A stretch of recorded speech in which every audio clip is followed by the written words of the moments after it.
Hello friend, welcome to my YouTube channel आजवे computer. तर मित्रांनो, तुमचे सर स्वागत करत आहे गणेश काळे आमच्या यूट्यूब चॅनलला. आता आपण बघत आहोत नवीन कार्ड निघालेलं आहे, one nation one student I D card. Nation one student I D card काढण्यासाठी कसं रजिस्ट्रेशन करायचं ते बघूयात. त्यावर तुम्ही आमच्या चॅनलवर नवीन असाल तर आमच्या चॅनलला नक्की लाईक करा, सबस्क्राईब करा आणि बेल आयकॉनवर क्लिक करा, कारण आमच्या नवीन व्हिडिओचे अपडेट तुम्हाला मिळत राहील. चला आता फ्रेंड बघूया one nation one student I D card कसे काढायचे.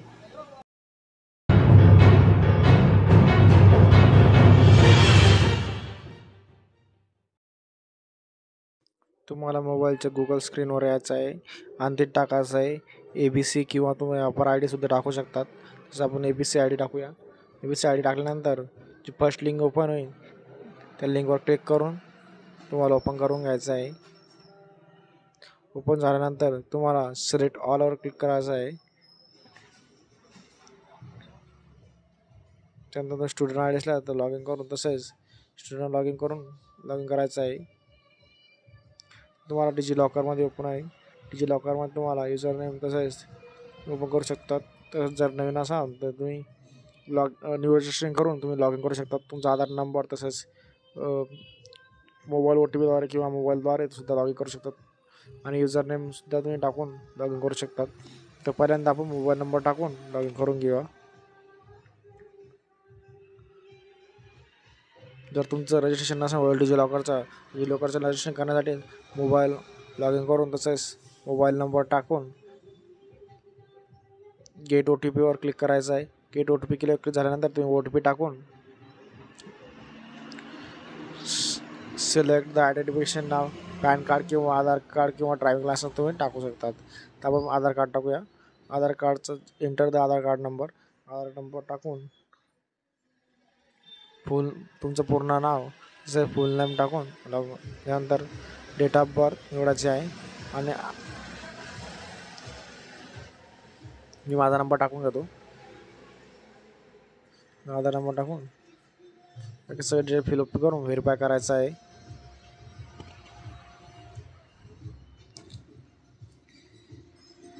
व्हेरीफाय झाल्यानंतर थोडा टाईम घे.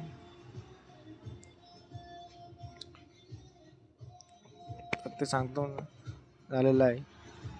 तर मी पहिलेच रजिस्टर केलं असल्यामुळे तुम्हाला तसं ऑप्शन दिलं आहे. तुम्हाला तसं आहे. त्याच्यानंतर तुम्हाला तुमचा मोबाईल नंबर टाकून साईन अप करून घ्यायचं आहे. तसेच तुम्ही OTPद्वारे किंवा पासवर्डद्वारे सुद्धा साईन अप करू शकतात. तर मी OTPद्वारे साईन अप करून घेतो. OTP नंतर टाकल्यानंतर साईन अप ऑप्शनवर क्लिक करून लॉग इन करून घ्यायचं आहे. लॉग इन झाल्यानंतर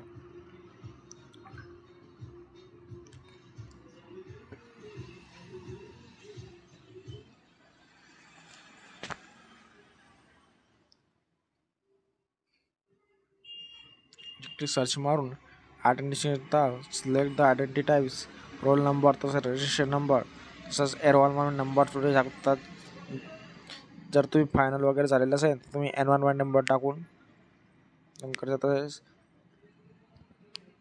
न्यू ॲडमिशन जर किंवा तसेच none of the new admission I am a student. तुमचं ज्या ठिकाणी लोकेशन आहे त्या लोकेशनचं युनिव्हर्सिटीचं पुणे कोणी अमरावती असेल तर अमरावती टाकू शकतात. सबमिट करू शकतात. ॲडमिशन टाकल्यानंतर सबमिट करून तुम्हाला गो टू डॅशबोर्डवर एक तुमचा your upper I D number मिळेल. तो अपर आय डी नंबर कॉपी करून गो टू डॅशबोर्डवर जायचं आहे. गो टू डॅशबोर्ड गेल्यानंतर तुम्ही पुन्हा तुमचा अपर आय डी जो नंबर दिलेला आहे तुम्हाला, तो नंबर टाकून तुम्ही लॉग इन करून तुमचा अपर आय डी शोधू शकतात. जो तुम्हाला नंबर मिळाला आहे तो नंबर टाकून तुम्ही अपर आय डी हा सुद्धा डाउनलोड करू शकतात. तसेच तुम्ही हा अपर आय डी डिजिलॉकरमध्ये केव्हा पण लॉग इन करू शकतात. तर फ्रेंड, तुम्हाला हा व्हिडिओ कसा आवडला नक्की कळवा. तर आजच्या सुद्धा नवीन व्हिडिओसाठी आमच्या चॅनलला नक्की लाईक करा, सबस्क्राईब करा आणि बेल आयकॉनवर क्लिक करा आणि हा व्हिडिओ प्रत्येक विद्यार्थ्याला शेअर करा, कारण की त्याला अपर आय डी बनवणं हा अत्यंत आवश्यक आहे. आपण भेटूया. धन्यवाद.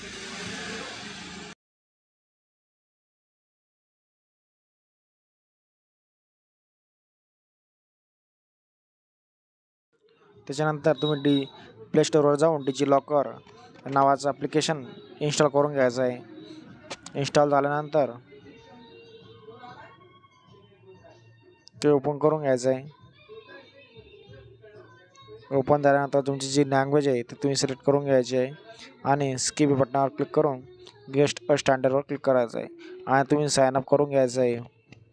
तुमचा जो मोबाईल नंबर दिलेला आहे पहिले तो मोबाईल नंबर टाकून इथून OTPद्वारे साइन अप करून घ्यायचं आहे.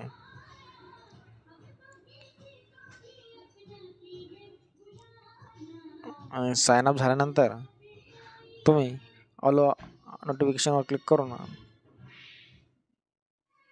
तुमचा जो अपर आय डी आहे तो सर्च करायचा आहे. तुम्ही तिथं अपर आय डी किंवा ABC नावाने सर्च करू शकतात. त्याच्यानंतर तुमचा जो नंबर आहे तो नंबर टाकून तुम्ही गेट डॉक्युमेंटवर क्लिक करायचं आहे. जो तुम्हाला अपर आय डी मिळालेला आहे तो अपर आय डी नंतर तुम्ही नंबरवर टाकून क्लिक करून घ्यायचं आहे आणि गेट डाटा डॉक्युमेंटवर क्लिक करायचं आहे.